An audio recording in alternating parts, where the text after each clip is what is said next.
Hey guys, there's a question that's been vexing me for a long time. What's better off-road? Is it one of the new side-by-sides or is it a relatively stock Jeep Wrangler? Well, there's one way to find out, Tommy, right? Yeah, we're going rock crawling today up Cliffhanger 2.0, our toughest off-road test. And that is coming up right now in the Fast Lane car.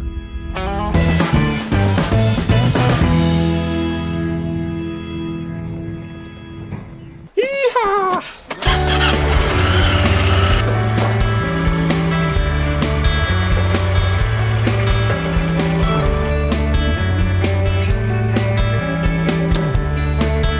If you're familiar with Jeeps, nothing too new under here. This is a 3.6 liter V6, 285 horsepower, 260 pound-feet of torque. This is, of course, the two-door Wrangler Sport S with a 6-speed manual.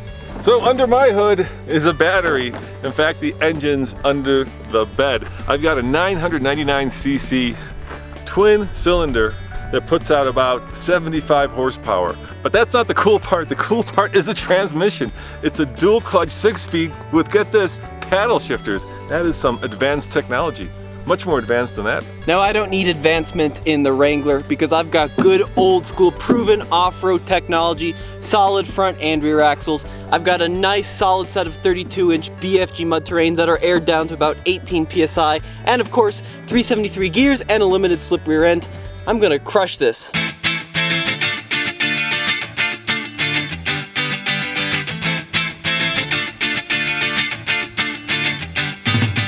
Been on a trail and you've seen those side-by-sides. They're very fast off-road.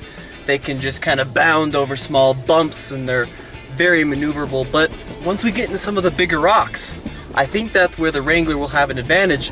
Now, I have the stock wheel and tire off of a Rubicon on the Sport S, so that's a 32-inch or thereabout diameter. He's got little 27s on that Pioneer. However, interestingly, he has more ground clearance than I do, but then I have solid axles, so we'll see once the going gets tough. I have independent suspension all around with adjustable Fox shocks. Plus, I've got 12.7 inches of ground clearance. And check this out, I even have a worn winch.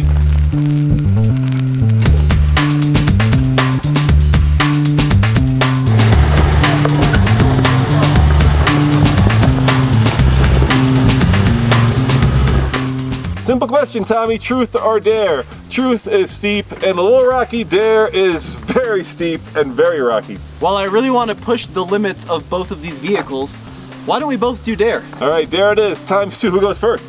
Let's do the Pioneer. You're lined up. Go up the hill. All right, I'll go up the hill, and in case you get stuck, I've got a winch and I can winch you up. I don't think it works like that.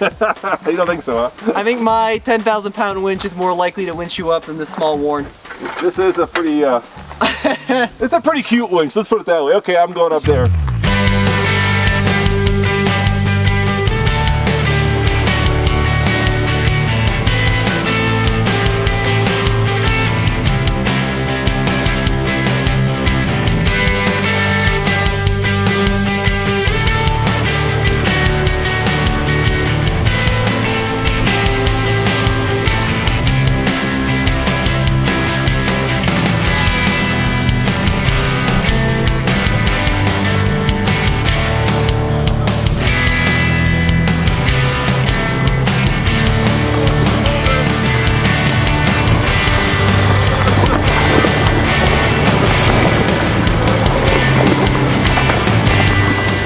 The biggest advantage that I have with the Pioneer is that it's not as wide as the Wrangler, it's shorter, it's got a better breakover angle, and it's a lot lighter. So it just scampers, just bounces over these boulders. It makes it super easy.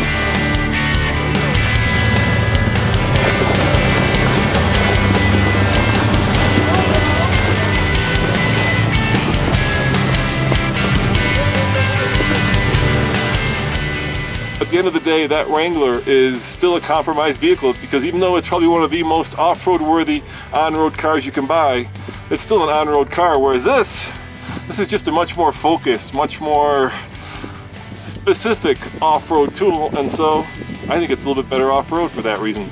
Now I've got a Warn winch too and a best top bumper, but it's what's on the bumper that's so special. That's right, imagine that, a license plate. This thing is road legal and I can be out here with only a hat. nice cool breeze in my hair. So I think I look pretty badass in my dirt bike helmet, but to the point of being street legal in the states of Wyoming, Utah, and Arizona, these are street legal because they can do 67 miles an hour. And get this, I can even tow 2,000 pounds. I can seat 5 people because I've got seats in the back. And if I don't want to use the seats in the back, I can use this as a dump truck. This is one of the most versatile vehicles. Check this out. Now, of course, this can be used to load stuff in. I think it's got a payload of about 1,000 pounds, but you've got complete seating in the back. 2 in the back, 3 in the front, with seat belts all around. But here's the cool part. If you want to dump, you can also dump whatever you've got in the back. There we go. Look at that. We got ourselves a dumping bed. So versatile.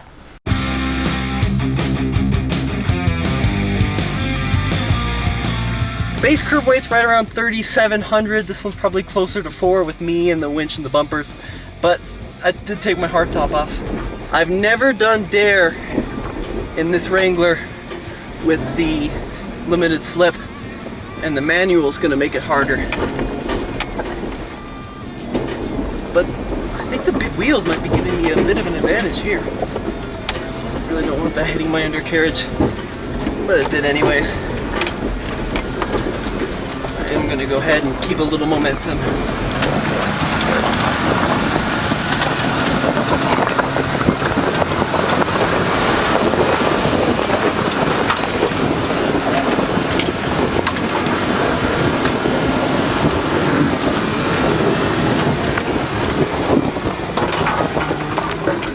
Definitely burned a little rubber.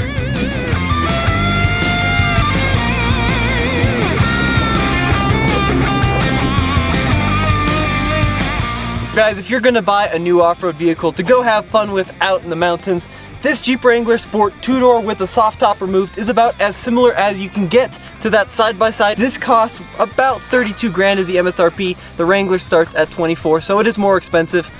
Keep in mind though, guys, you could get a used Wrangler easily for the price of that. All right, Tommy, so yours is 32,000.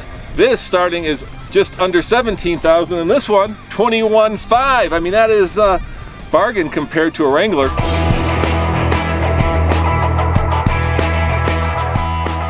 This is the razor bend. As you can see, it's a razor-like rock that can tear the guts out of, in this case, a Pioneer or a Jeep. Yep. Now, usually when we take the trucks up here, it's hard to decide which way to go because you almost have to straddle it. But my Pioneer is so thin that I can probably put my wheels right through here and avoid the razor bend altogether. What's your strategy? You know, I always have a strategy on this obstacle, and it's really loose. I mean, you can just see how loose it is. So the vehicle always ends up bouncing. So whatever strategy I end up taking, starting the obstacle, it always just goes out the window. So I'm gonna just try not to bottom it out. All right, let's do this. I'm gonna go up the right. You just don't tear the bottom out of the Jeep. Yeah, let's do that. Let's do that. There we go. And up and over the razor bend. Needs a little bit of momentum. I'm not even gonna touch the razor bend. I'm just gonna go right around it. Look at that. Look at that. Just scampers right up. Just digs in, claws up the hill. No problem whatsoever. Light steering, ultimate control. It's so much fun. For skier low range, I don't have any real choices on my line because he's so narrow he can just pick and choose where he wants to go. I'm a little bit more limited, but we'll see what we can do here.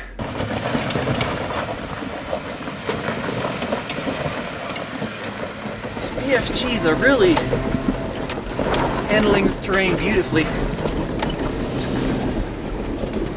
Could use a locker there. Oh.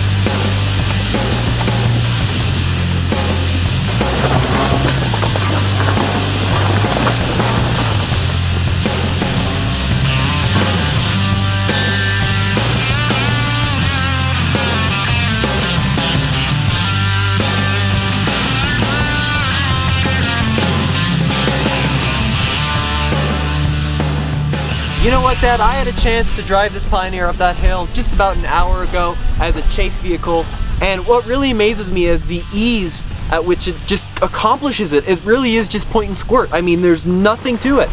Yeah, you know, I mean, when you have a dedicated vehicle for off-roading, you can put a lot more off-road ability into the DNA of it, and certainly this Pioneer 5 has that. Just a lot less that needs to go in this for everyday use. Yeah, I do have helmet hair though. So, should we get out of here? I think that was a great test. I think we learned that both of these are extremely capable vehicles. And I think another big takeaway is, whether it's a new Wrangler or a used Wrangler, I can go ahead and drive this straight home. You may have to use a trailer, at least here in Colorado. As always, this is Roman and Tommy saying thanks for watching, and check out tflcar.com for more news, views, and of course, Honda side-by-side Pioneer versus Wrangler Cliffhanger 2.0 reviews. That was a lot of fun, Tommy. See you next time.